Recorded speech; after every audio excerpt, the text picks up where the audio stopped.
this is going to be a pretty quick video. We're just going to go over the trend report scanner here that you see on the left.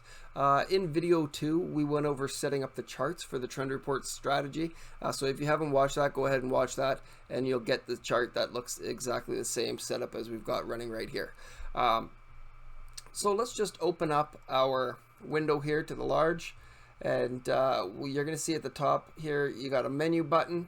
Right beside that is a little icon. Just click this to open up the menu.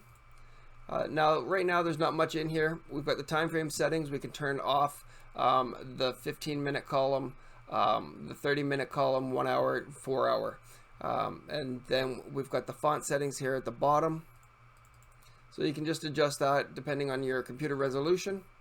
And then right here in the bottom right hand corner, we've got the alarm clock here, and this will turn on and off your alerts. Okay, so let's turn this on, and let's turn this off, and then let's turn these all off at the same time here. And now we'll turn the alarm on, and we'll turn on one of these here, and you can see we get an alert here with the 30-minute. Turn the other ones on here, and when we get new signals, we'll get alerted here, and in the alert it'll tell you the time frame, if it's a buy or sell, and for the currency pair as well. So one thing to note, that this is a 3-in-1 alert. It's not just a pop-up alert. If you have your notifications set up within MT4 or your email set up, then when this is on, you're going to get notified to your phone or your email. Okay, so it is a 3-in-1 alert, not just a pop-up. It has the ability to send notifications and emails as long as that's set up within your MT4 platform. Okay, so that's one thing to note. We'll turn that off, and we will close this out. Now we can go into here. If we click on one of these buttons here that the signal's lit up on, it's going to open up that chart with that to that time frame. Okay, so if we click on the 15-minute, now we're opening up the Oz New Zealand on the 15-minute. We'll go back here. We'll open up the 30-minute.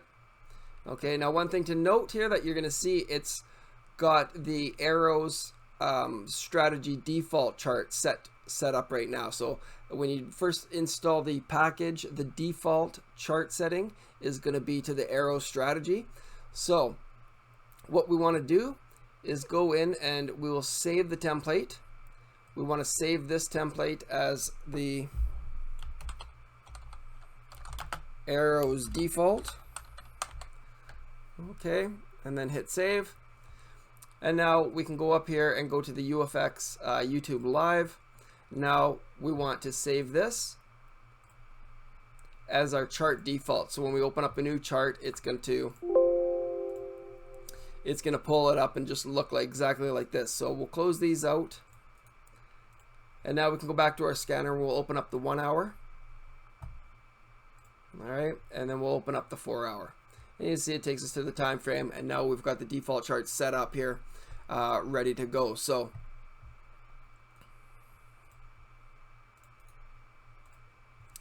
that is it for the scanner here. In the next video, we're going to go over the trend report EA and setting it up and going through all of the menu settings for that. So that'll be a bit more of a lengthy video, but we will talk to you guys later.